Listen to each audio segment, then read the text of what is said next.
холодный осенний ветер гнал листья по пустынной дороге, ведущей к старому дому. Михаил стоял перед массивными воротами, глядя на облупившуюся краску и ржавые петли. Дом его детства, дом, который когда-то был наполнен голосами и смехом, теперь выглядел заброшенным и угрюмым. Он глубоко вздохнул и толкнул калитку. Скрип металла нарушил зловещую тишину. Анна встретила его на пороге. Ее лицо было бледным, а темные глаза изучали его с настороженностью. Михаил не знал, чего ожидать. Она была женой его покойного брата, и они почти не общались все эти годы. «Ты вернулся», — произнесла она ровным голосом, но без тепла. Михаил кивнул. «Здесь мой дом», — сказал он, оглядываясь по сторонам. «Дом». Анна усмехнулась, но не сказала ничего больше. Он прошел внутрь, вдохнул запах сырости и старой древесины. Все было таким же, каким он его помнил, но чувствовалось что-то чужое, неуютное. Григорий не вышел его встречать, но Михаил знал, что отец в доме. Он чувствовал его присутствие, как тень, нависшую над стенами.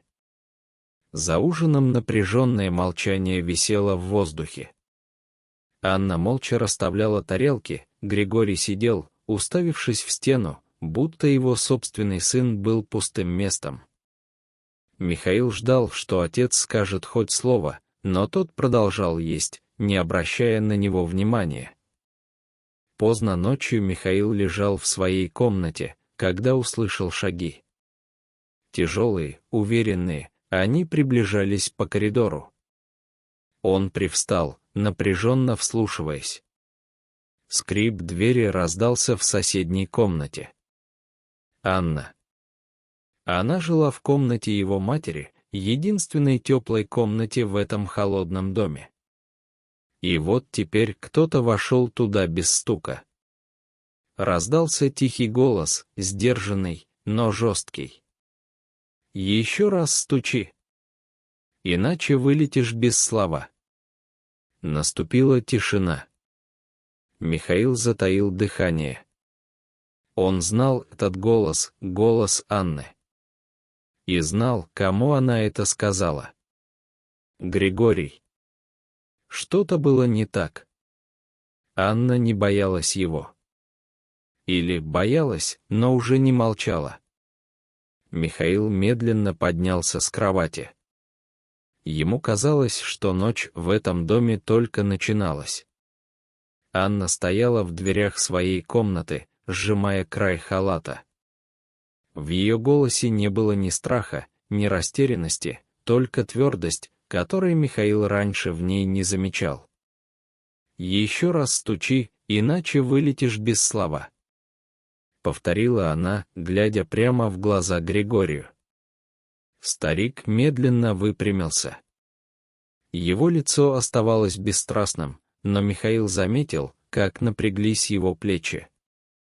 На мгновение казалось, что он что-то ответит, но затем, медленно, он развернулся и вышел, оставив за собой ощущение холода.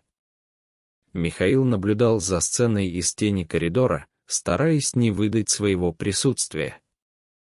Анна молча закрыла дверь изнутри и повернула ключ в замке.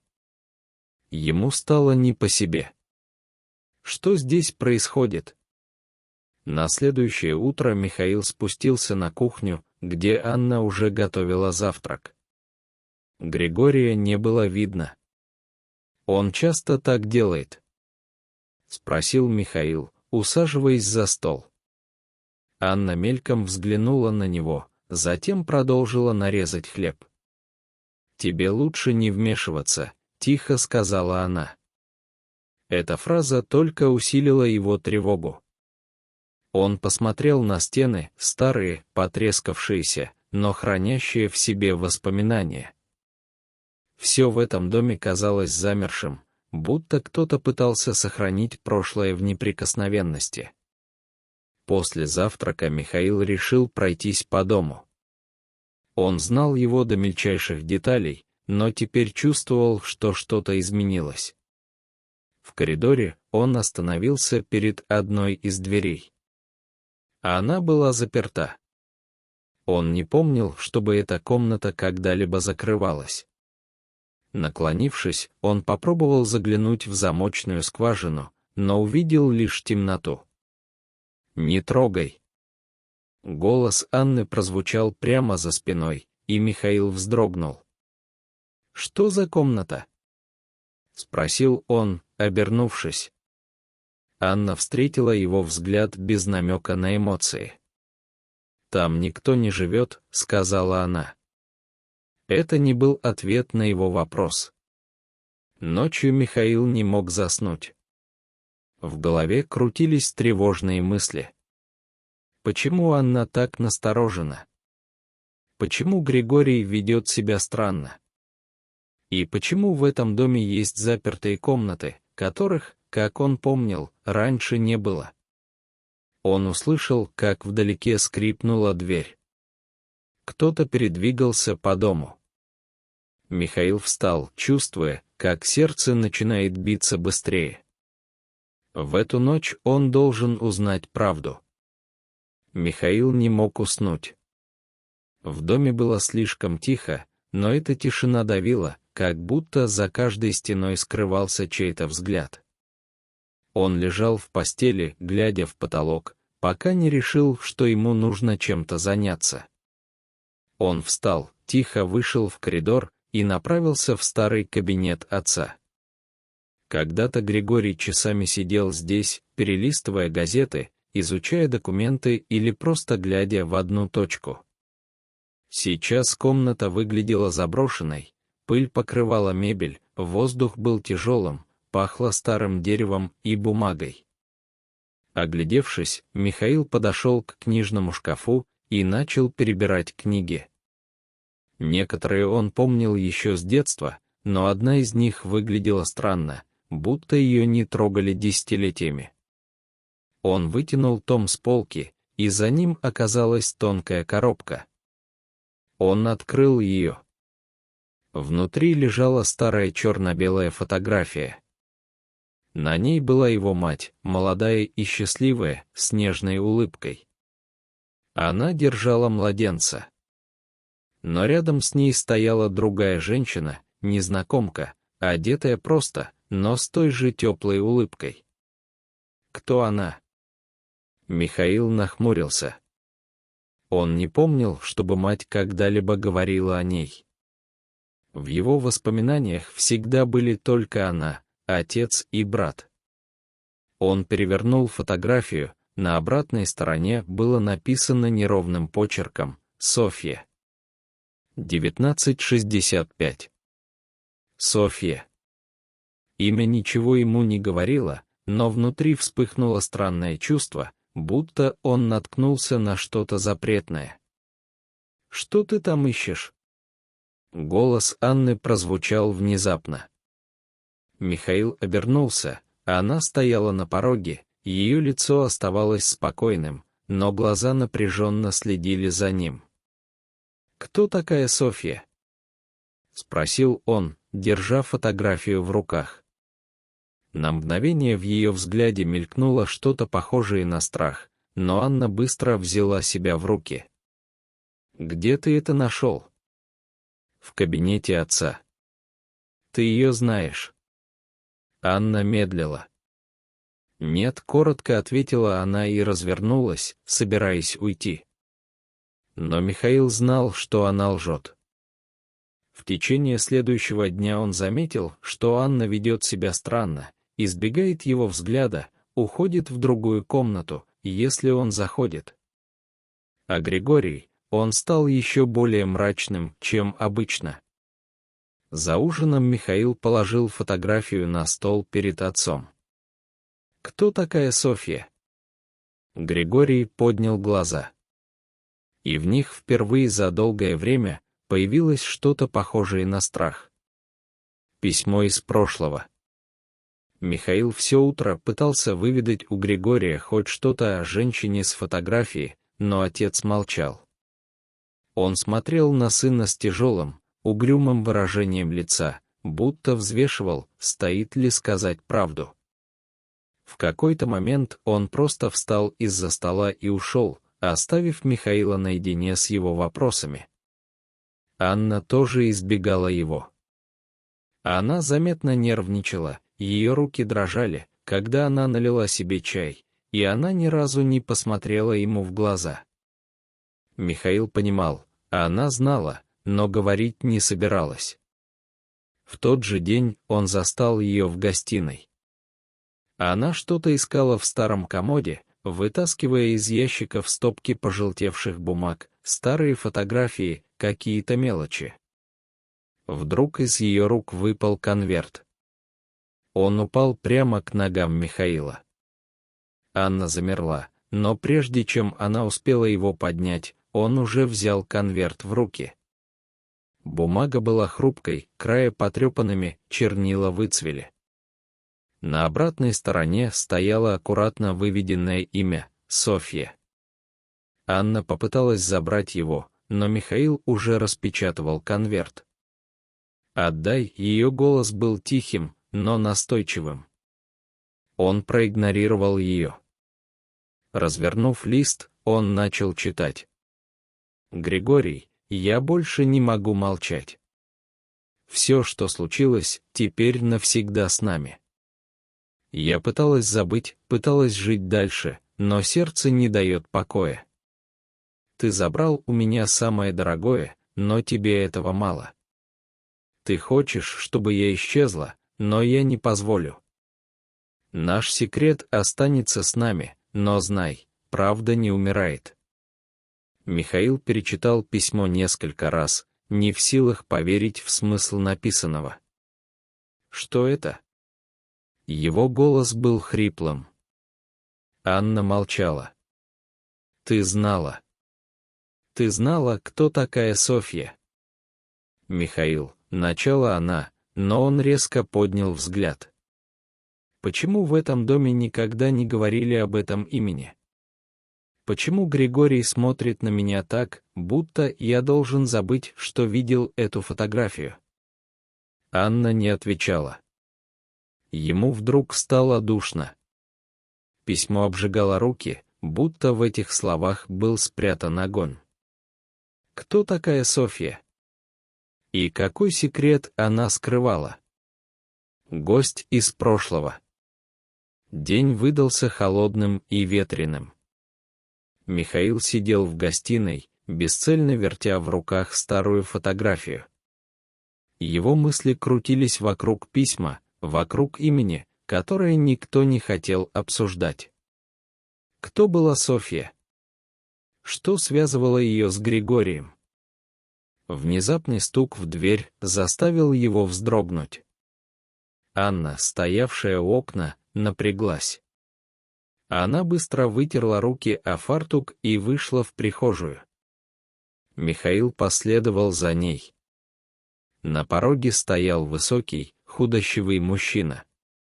Его лицо было испещрено глубокими морщинами, а глаза цепко скользнули по Анне, затем остановились на Михаиле. Он казался чужим, но в его взгляде было что-то знакомое. «Артем», — Анна произнесла его имя с каким-то странным напряжением. Михаил нахмурился. Он не помнил этого человека, но имя. Имя он слышал когда-то давно, в детстве. «Здравствуй, Анна», — голос Артема был низким, но твердым. «Я проезжал мимо. Решил заглянуть».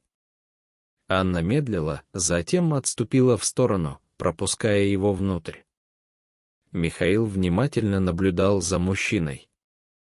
Он смотрел на дом с каким-то тяжелым выражением, будто вспоминал что-то далекое, болезненное. За обедом Артем почти не ел. Он разглядывал Михаила, иногда бросая косые взгляды на Анну, а когда в комнату вошел Григорий, напряжение в воздухе стало осязаемым. «Значит, ты вернулся», — Артем неожиданно заговорил, обращаясь к Михаилу. «Да», — Михаил отложил вилку. Но мне кажется, что здесь мне не рады. Артем усмехнулся. Не все так просто. Он сделал паузу, будто обдумывал, стоит ли говорить дальше. Будь осторожен, Михаил. Не верь всему, что слышишь. Иногда правду прячут глубже, чем ты можешь представить. Михаил резко поднял голову. Что вы имеете в виду? Артем лишь покачал головой. Пока что ничего. Но скоро ты сам все увидишь. После ужина Артем остался на ночь. Михаил чувствовал, что этот человек знает больше, чем говорит. Тем временем Анна вела себя все настороженнее. Вечером она снова закрыла свою дверь изнутри и громко произнесла, чтобы Григорий больше не смел заходить. Михаил лежал в темноте, слушая, как за стеной скрипит пол. Кто-то ходил по коридору. Исчезновение. Ночь была темной и неприветливой. Ветер бился в окна, а дом скрипел, будто старый корабль в бурю. Михаил лежал в постели, прислушиваясь к звукам в коридоре. Последние дни он плохо спал, слишком много вопросов, слишком мало ответов. Где-то далеко скрипнула дверь. Он сел на кровати. В доме было слишком тихо. Слишком и неправильно. Михаил встал и вышел в коридор. Под ногами потрескивал старый паркет. Он медленно двинулся вперед, минуя комнаты. Когда он подошел к двери Анны, его сердце сжалось. Дверь была открыта. Он толкнул ее. Комната была пуста. Постель смята, комод сдвинут, на полу валялись разбросанные вещи. Он сразу понял, здесь была борьба. «Анна!» — позвал он, но в ответ только глухая тишина. Он шагнул внутрь, осматривая комнату. Шкаф приоткрыт, возле кровати валялся туфля. Что-то случилось. Не раздумывая, он бросился вниз, в гостиную, где у камина сидел Григорий. «Где Анна?» — резко спросил Михаил. Григорий даже не повернул головы. «Откуда мне знать? В ее комнате следы борьбы. Ее могли забрать». Старик спокойно затянулся папиросой. «Ты себя слышишь? Кому она нужна?» Михаил не верил ему. Он развернулся и начал осматривать дом. Каждую комнату, каждый угол. Артем, ночевавший в доме, выглядел встревоженным, но не сказал ничего, когда Михаил сообщил о пропаже. «Она могла уйти сама», — тихо произнес он. Но Михаил знал, что это не так. И тогда он заметил следы. На ковре в коридоре слабые отпечатки грязных ботинок, ведущие вниз, в сторону лестницы. Михаил проследил за ними и остановился перед тяжелой дверью, ведущей в подвал. Он не открывался много лет. Ручка была пыльной, но сейчас на ней виднелись свежие следы. Сердце гулко забилось. Михаил осторожно потянул за ручку. Дверь не поддалась. Заперто. Он оглянулся. Григорий по-прежнему сидел у камина, делая вид, что ничего не происходит. Артем смотрел в пол. «Анна там?» Михаил сжал кулаки. Григорий не ответил. Михаил почувствовал, как в нем закипает злость. Если Анна в этом подвале, он ее найдет. Тайна подвала. Михаил стоял перед тяжелой дверью, его пальцы крепко сжимали ржавую ручку. Он глубоко вдохнул, затем сделал шаг назад и со всей силы ударил плечом в дверь. Раз, два. На третий раз засов с лязгом поддался, и дверь распахнулась, выпустив наружу холодный, затхлый воздух. Подвал был темным. Михаил нашарил выключатель, но света не было. Он прищурился, пытаясь различить очертания предметов. В воздухе пахло сыростью, пылью и чем-то еще, чем-то тягостным, напоминающим о прошлом.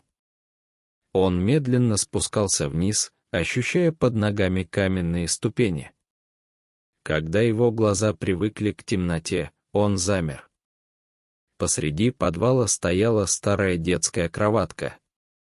Михаил медленно подошел к ней.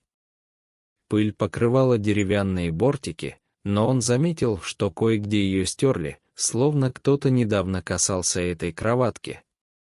На полу валялись разбросанные детские игрушки, деревянная лошадка, потрепанный плюшевый заяц, маленькие ботиночки, уже покрытые плесенью.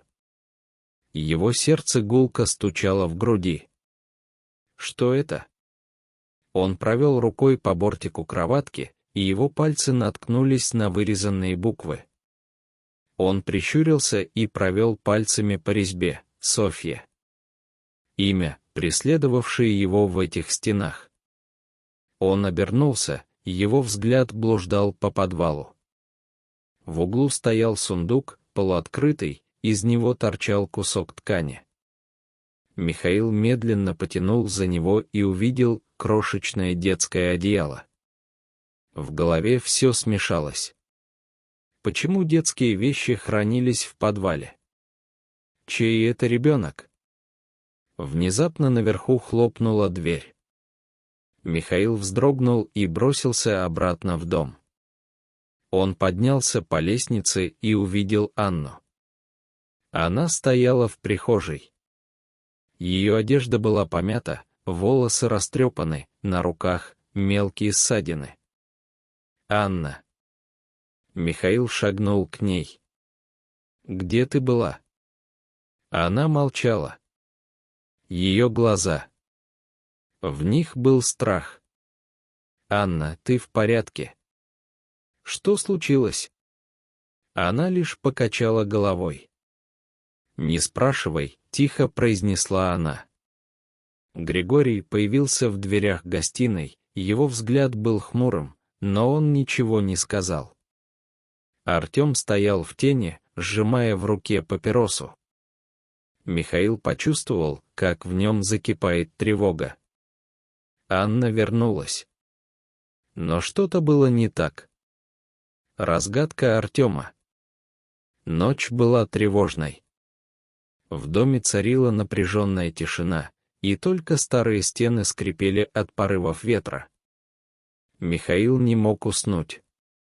Он сидел в гостиной, глядя в огонь камина, а в его голове крутились отрывки воспоминаний, обрывки недосказанных слов. Анна молчала. Она сидела в кресле напротив, крепко сжимая руки. Ее губы дрожали, но она не произнесла ни слова о том, что с ней случилось. В комнату вошел Артем.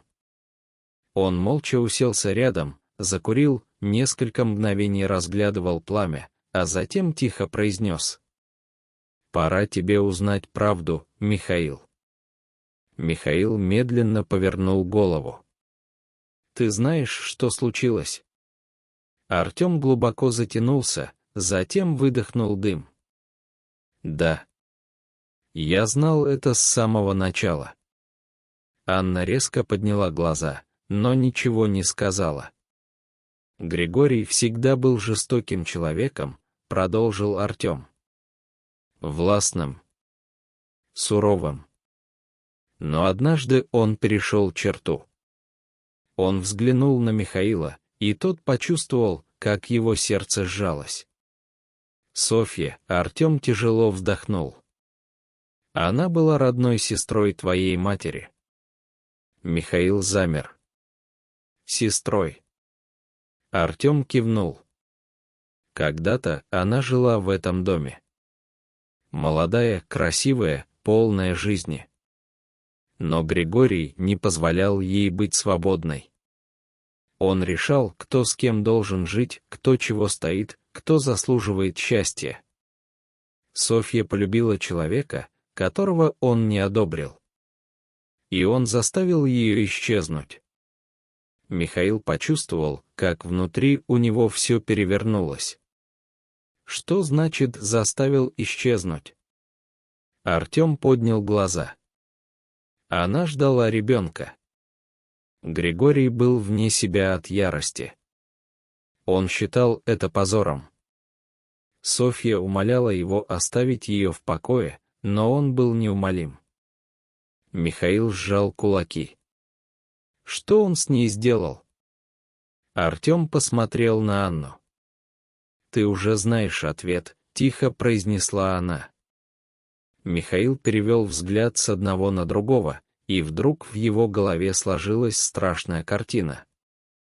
Старый подвал. Детская кроватка. Имя Софья, вырезанное на дереве.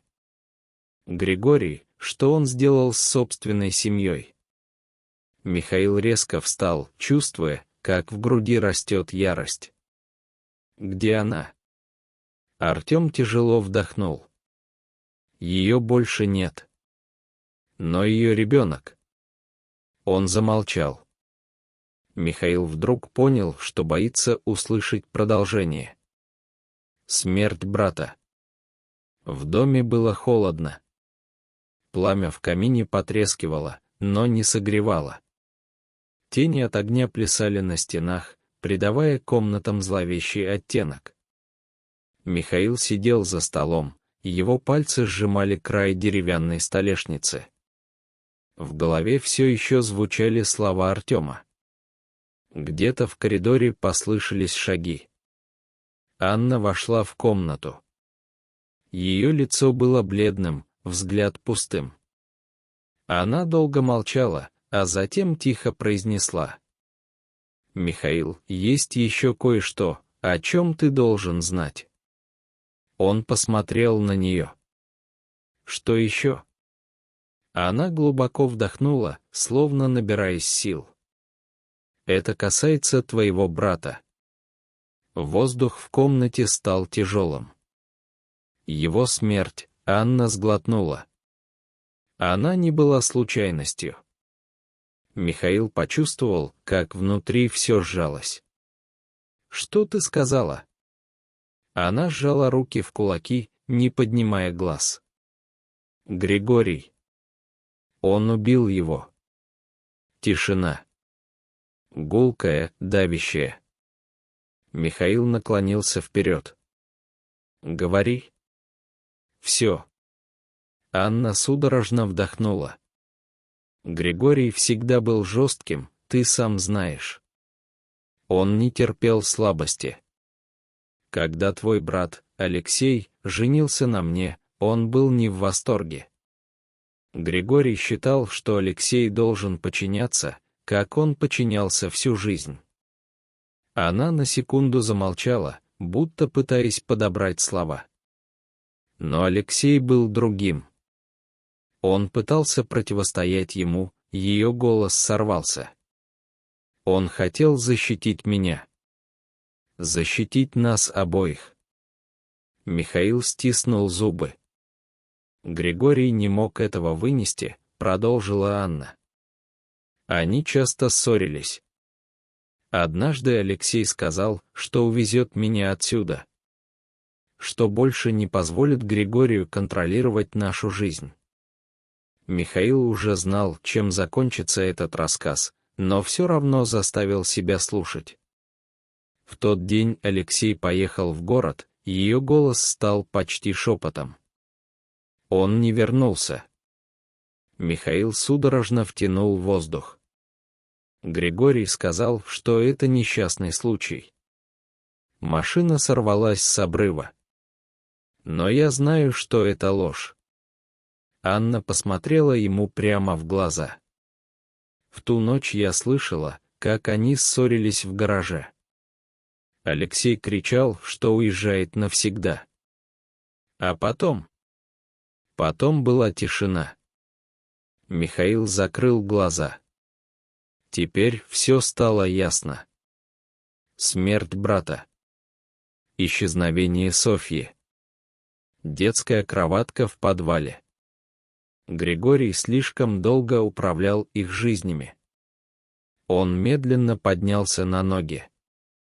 «Хватит», его голос прозвучал твердо. Больше он не будет никем командовать. Анна посмотрела на него с тревогой. Михаил. Но он уже принял решение. Григорий должен ответить за все. Последнее предупреждение. Дом погрузился в тревожное молчание. В воздухе словно повисло предчувствие чего-то неизбежного. Анна сидела у окна в своей комнате, не двигаясь, глядя в темноту. Снаружи выл ветер, и он напоминал голос, который шептал ей: «Настал момент». Она больше не боялась. Прошло несколько часов с тех пор, как Михаил сказал, что не позволит Григорию больше управлять их жизнями. Теперь она ждала. Дверь скрипнула. Анна не пошевелилась. Тяжелые шаги в коридоре. Она знала, кто это. Дверь в ее комнату резко распахнулась. «Я ведь предупреждала тебя», — тихо сказала она, даже не оборачиваясь. Григорий стоял на пороге, его глаза блестели от злости. «Думаешь, ты можешь устанавливать здесь правила? В этом доме всегда было так, как я сказал». Анна медленно повернула голову и впервые за все годы посмотрела на него без страха. «Это уже не твой дом». Григорий сжал кулаки. «Ты смеешь мне угрожать?» Она встала. «Не угрожаю. Я предупреждаю». Он шагнул ближе, но тут же остановился. В ее глазах было что-то, что заставило его замереть. Раньше он видел в них страх.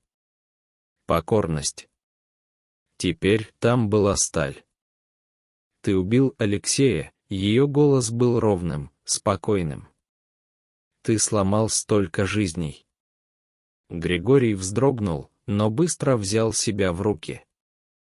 «Ты несешь чушь». «Нет», — Анна покачала головой. «Теперь ты просто боишься». Он шагнул ближе, но в этот момент за его спиной раздался голос Михаила. «Оставь ее». Григорий резко развернулся. Михаил стоял в дверях, его взгляд был холодным. Григорий усмехнулся. «Ты вернулся, а теперь хочешь меня судить?»